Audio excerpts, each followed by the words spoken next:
قسمت 23 از داستان‌های شهرزاد رو براتون میخونم. گفت: ای ملک جوانبخت، پسر وزیر در میدان حسبا فرود آمد و خیمه ها برپا نمود. وزیر خادمان را گفت: 2 روز در این مکان برآسایید. به شهر در آمدند و عجیب نیز با خادم خیش به شهر اندر شد و تفرج همی کرد. مردمان شهر چون حسن و جمال و قد به اعتدال او بدیدند، همگی چشم بر وی دوختند و از پی او در افتادند و او همی رفت تا این که به حکم تقدیر در برابر دکه پدرش حسن بدرالدین که طباخ او را به فرزندی برداشته بود به ایستاد. حسن بدرالدین به سوی پسر نظر افکند و مهرش بر او بجنبید. بیتابانه به او گفت: ای خواجه، چه شود که به دکان من درآیی و دل شکسته من به دست آورده طعام خوری؟ تفاوتی نکند قدر پادشاهی را، گر التفات کند کمترین گدایی را. عجیب چون سخن پدر بشنید دلش بر او مایل گشت. روی به خادم آورده گفت: مرا دل بر این طباخ بسوخت، گویا که او از پسر خیش جدا گشته. بیا تا خاطر محزون او به دست آورده از ضیافت او بخوریم. شاید که بدین سبب خدای تعالی مرا نیز به پدر خیش برساند. خادم گفت: ای خواجه، لایق وزیرزادگان نباشد که در دکه طباخان طعام خورند. چون حسن بدرالدین منع خادم بدید، رو به دو کرده گریان شد و لابه کرد و گفت: ای مشک فام دل سپید، چرا بر من رحمت نمی کنی و پاس خاطر من نداری؟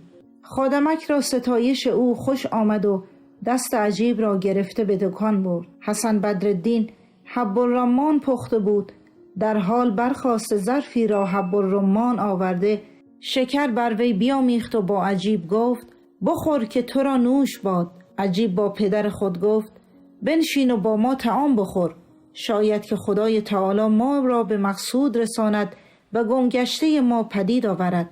حسن بدرالدین گفت: ای فرزند، مگر تو نیز در این خردسالی به جدایی دوستان گرفتاری؟ عجیب گفت: آری، جگرم از جدایی پدر داغدار و دلم از دوری او ناشاد است و با جد خیش در جستجوی او راه کوه و صحرا پیش گرفته حیران همی گردیم. عجیب این بگفت و گریان شد و حسن بدرالدین و خادم از گریستن او بگریستند. پس از خوردن غذا عجیب برخاسته از دکان به در آمد.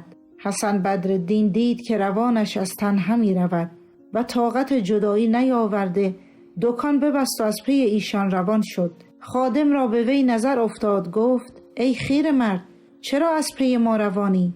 حسن گفت: مرا در خارج شهر مشغله است، از پی آن شغل همی روم. خادمک در خشم شد و با عجیب گفت: این لقمه شوم بود خوردیم که اکنون طباخ در پی ما افتاده، از مکانی به مکانی همی آید.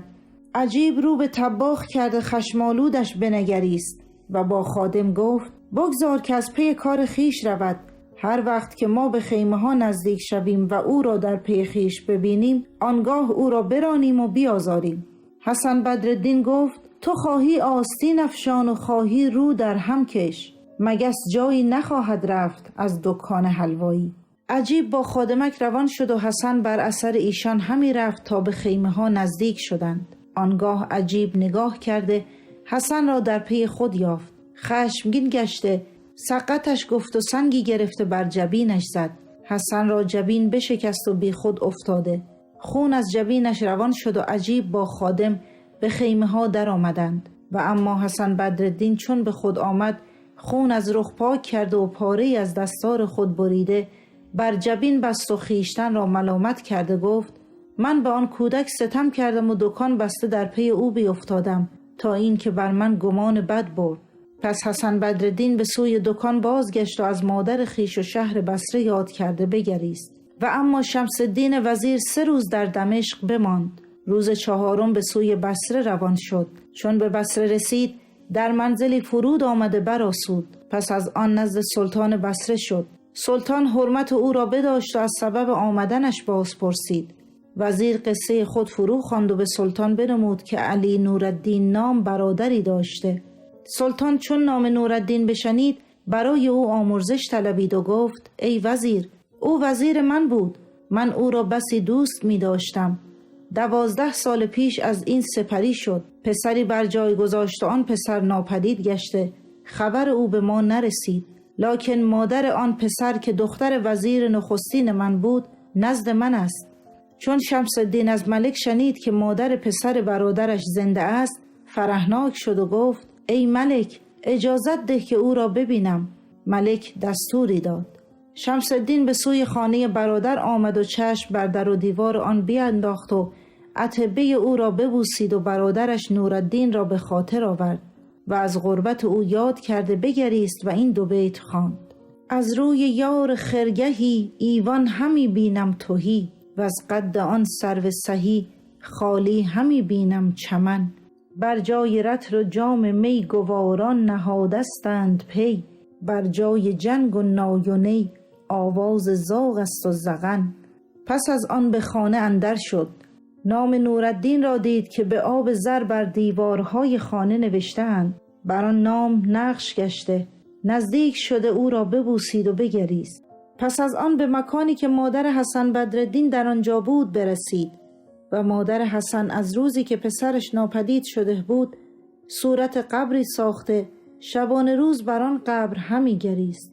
چون شمس الدین بدان مکان رسید، در پشت در بایستاد و دید که مادر حسن گریان است و این دو بیت همی خواند: قرةالعین من آن میوه دل یادش باد، که خود آسان بشد و کار مرا مشکل کرد. آه و فریاد که از چشم حسود و مه و مهر، در لحد ماه کمان ابروی من منزل کرد. پس شمس الدین داخل آن مکان شد. مادر حسن را سلام کرده گفت: برادر شوهر تو هستم. پس از آن قصه بر وی فرو خواند و گفت: حسن بدرالدین با دختر من شبی به روز آورده.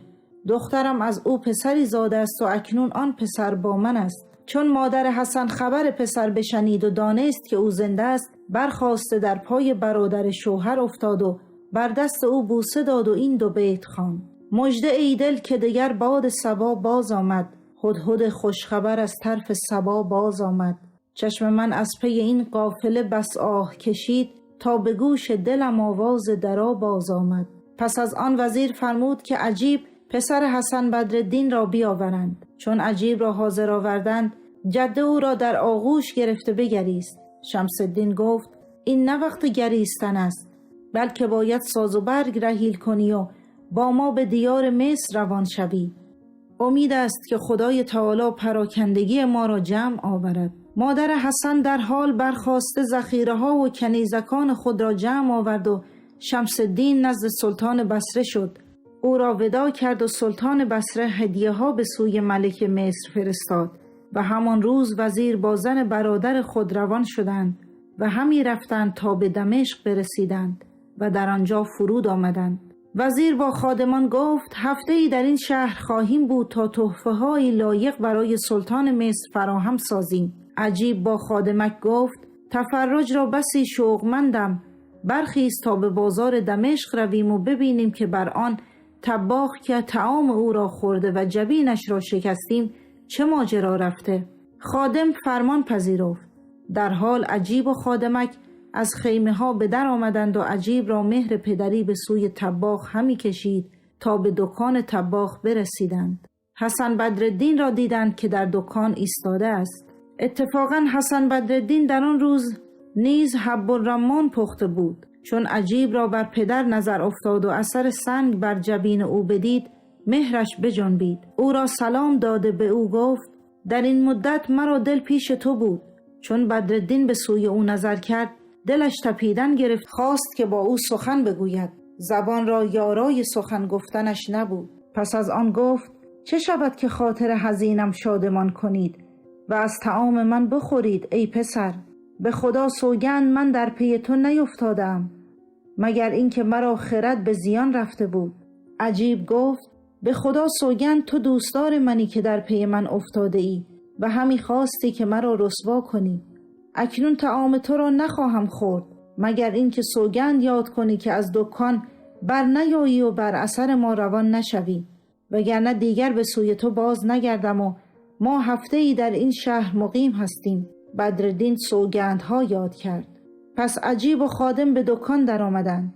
بدرالدین ظرفی پر از حب الرمان شکر آمیخته پیشش آورد. عجیب گفت: تو نیز با ما بخور، شاید خدای تعالی ما را فرجی عطا کند. بدرالدین فرحناک گشته با ایشان به خوردن نشست، ولی چشم از روی عجیب بر نمی داشت. عجیب گفت: اگر نه عاشق منی چرا چشم از من بر نمی داری؟ بدرالدین گفت: گر بر کنم دل از تو بردارم از تو مهر، این مهر بر کف کنم آن دل کجا برم؟ القصه: بدرالدین گاهی لقمه به عجیب میداد و گاهی به خادمک تا اینکه سیر شدند. آنگاه به آب گرم دست ایشان بشست و دستارچه‌ای حریر آورده دست ایشان پاک کرد و گلاب بر ایشان بیفشاند. پس از آن 2 ظرف شربت با گلاب آمیخته پیش آورد و گفت: احسان بر من تمام کنید و اینها را بنوشید. عجیب و خادم آنها را بنوشیدند و بیش از عادت سیر شدند. پس از آن دکان به در آمده همی رفتند تا به خیمه ها رسیدند. عجیب نزد جده خیش رفت. جده او را در آغوش گرفته بوسید و از پسر یاد کرده آهی برکشید و بگریست.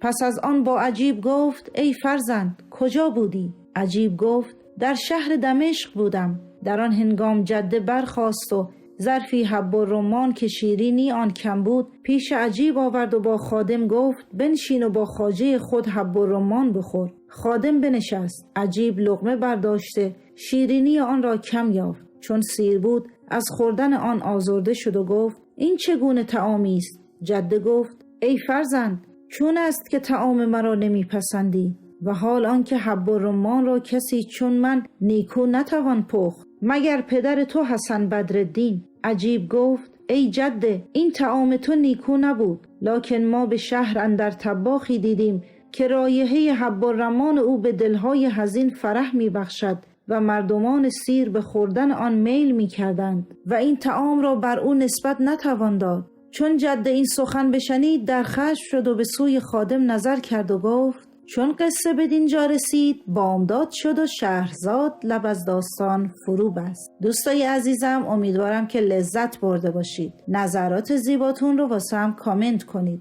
ایام به کامتون.